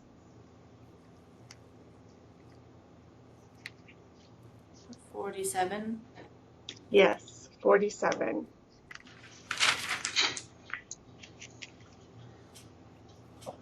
Okay, and then let's just talk about the diagnosis that we would look up. How would we look up the diagnosis for this one? Why did they present?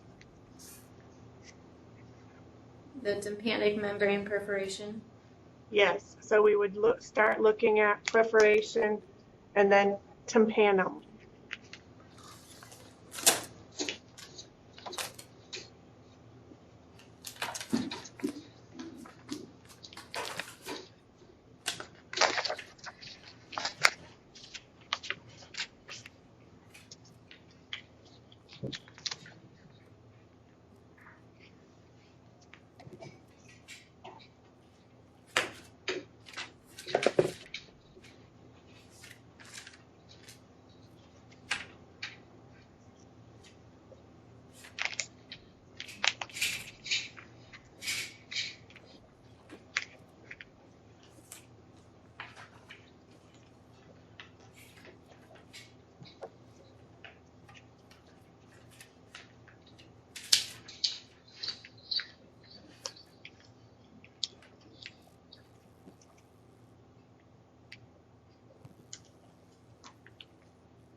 .384.20. Yeah, 384.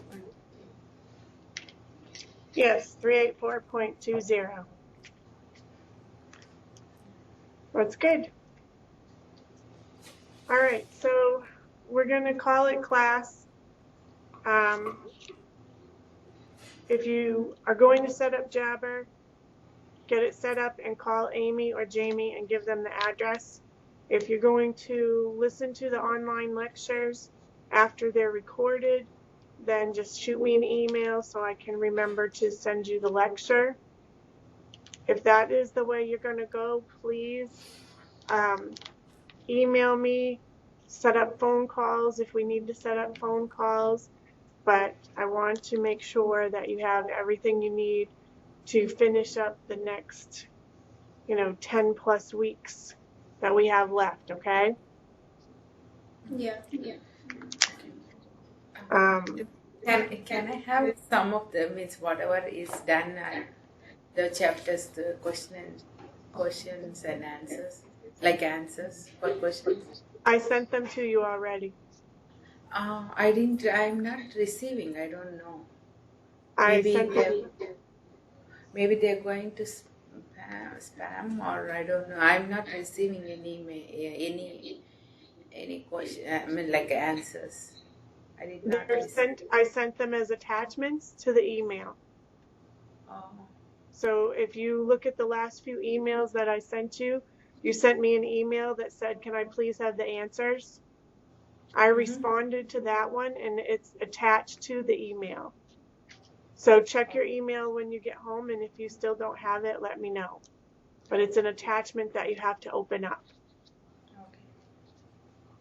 Are we still doing just the even numbers in the workbook? I would do just the even numbers. Odd numbers are for practice. Next week is chapter 15. Chapter 15 is all about E&Ms. So, finish your exercises. Read chapter 15. Do the in-chapter exercises. And the even numbers. Go on Evolve. Get your exams done. Now with chapter 15, it is your E&M, your evaluation and management. And if you get stuck, just move on to the next one and bring your questions to class. Okay. Okay?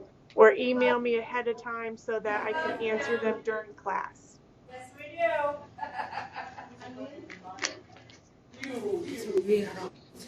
Okay? We'll just do the even numbers for 13 and 14. All right, your takeaway from tonight, Kelsey.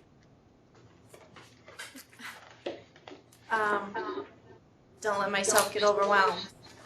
Yes. Anita?